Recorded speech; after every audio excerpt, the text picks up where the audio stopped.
Hello friends, আজকে তোমাদের সাথে instant coconut laddu recipe share করছি। আমরা নারকেলের লাড্ডু কিংবা নারকেলের নাড়ু খেতে সবাই ভালোবাসি। দুর্গাপুজো, কালী পুজো, লক্ষ্মী পুজো প্রত্যেকটা অকেশনেই কিন্তু আমরা নাড়ু খেয়েই থাকি। আর সামনে গণেশ চতুর্থীতেও কিন্তু এই লাড্ডু বানিয়ে গণেশজিকে ভোগ দিতে পারে। তো এই ইনস্ট্যান্ট কোকোনাট লাড্ডু বানানোর জন্য আমাদের লাগবে প্রথমে ডেসিকেটেড কোকোনাট। নর্মাল নারকেল কোড়া দিয়ে কিন্তু যেটা ফ্রেশ নারকেল কোড়া হয় সেটা দিয়ে কিন্তু অতটা ভালো হবে না, ডেসিকেটেড কোকোনাটটা দিয়েই ভালো হয়। যে কোনো মলে স্টোরে গেলেই ডেসিকেটেড কোকোনাট অ্যাভেলেবেল।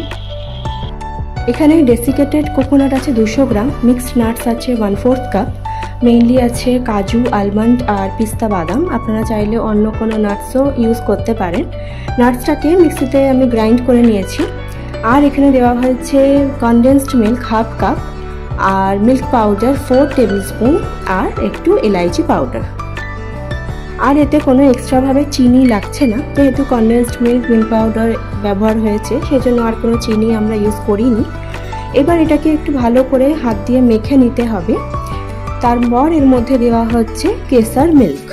ব্যাস, আমাদের শুধু এই কটাই ইনগ্রেডিয়েন্টস লাগবে, আর কোনো ইনগ্রেডিয়েন্টসের প্রয়োজন নেই।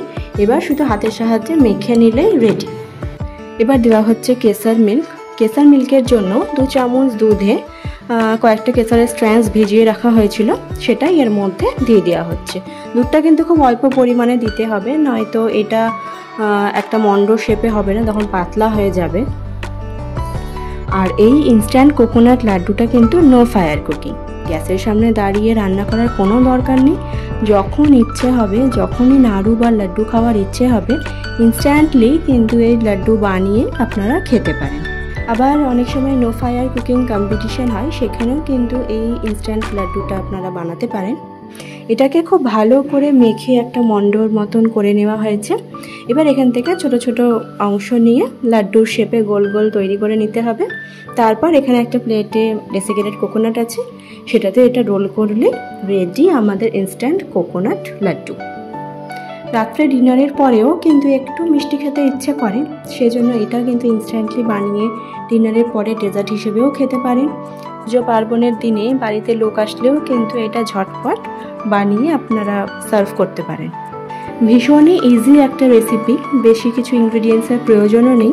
তাহলে গণেশ চতুর্থীর দিন ইনস্ট্যান্ট মোদকের সাথে এই ইনস্ট্যান্ট কোকোনাট লাড্ডুও বানিয়ে ভগবানকে ভোগ নিবেদন করতে পারেন। তাহলে আজকের এই ইনস্ট্যান্ট কোকোনাট লাড্ডু রেসিপি কেমন লাগলো সবাই কমেন্টে জানাবেন। সবাই ভালো থাকবেন, দেখা হবে নেক্সট ভিডিওতে।